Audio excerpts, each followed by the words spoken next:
واقف سكرول واتفرج يا بيه، جايب لك صينيه فاكهه ب 16000 جنيه. الله عليك يا اصحاب الفاكهه دي. بسم الله ونبتدي بالرمبوتان. دي اسمها رمبوتان يا جماعه، هي فاكهه كلها شعر كده من بره، دي سعرها 1300 جنيه. شكلها من جوه غريب شويه.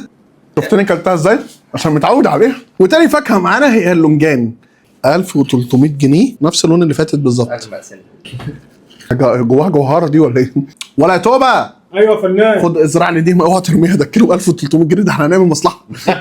الليتشي دي بردك كان يعني الواحد يروح مع جده زمان باريس، هي كلهم نفس الشكل من جوه، الملمس شوك، فاهم؟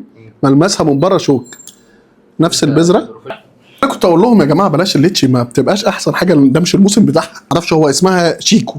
تعالوا نفتحها كده من جوه. ده مانجا، ده مانجا فص. هي مانجا واقل من المانجا بجد. فاكهه التعبان، وهي الملمس بتاعها جلد تعبان، وهي منظر شوك.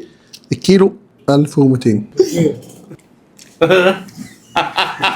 صعبه وشكلها صعب. دي اسمها جاك فروت.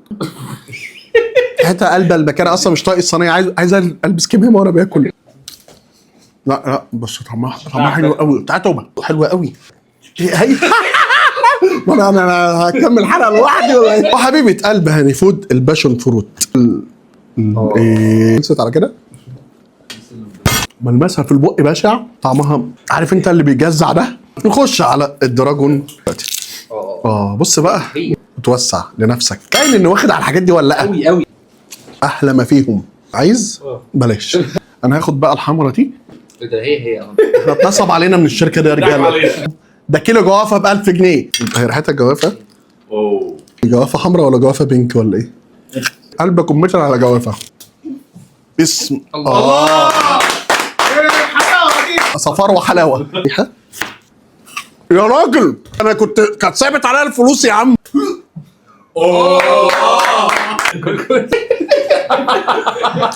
حلو، بس انت دفعت فيها 550 ليه؟ 550. اتخطيت يا راجل. بيقولوا عليه ان هو ده بطيخ الجيزه الاصلي بجد، بطيخ الجيزه الوحيد اللي بيطلع في شهر 4 وشهر 5 والكلام ده كله. ايه ده؟ منها جواب.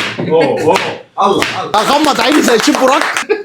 استنوا 3 شهور هوريكم الانتاج اللي انا زرعته من المنظر ده. حبيبتي دي اوعى تطلبي من جوزك، لان بجد بامانه ما فيش حاجه هتحس ان هي مسكره يعني. تاخديها يوم الصباحيه كده، تروح لجوز بنتك تقول له خد يا حاجات من بتاعت ستي وستك فاكهه، اراهنك لو عارف واحده منها. اعمل له فولو ولايك على الفيديو دوت، لان صارف مبلغ وقدره يعني مش هينفع. انا كل ده عشانكم. هات الواحد دي ده ب 50 60 جنيه كان معاكم. سلام.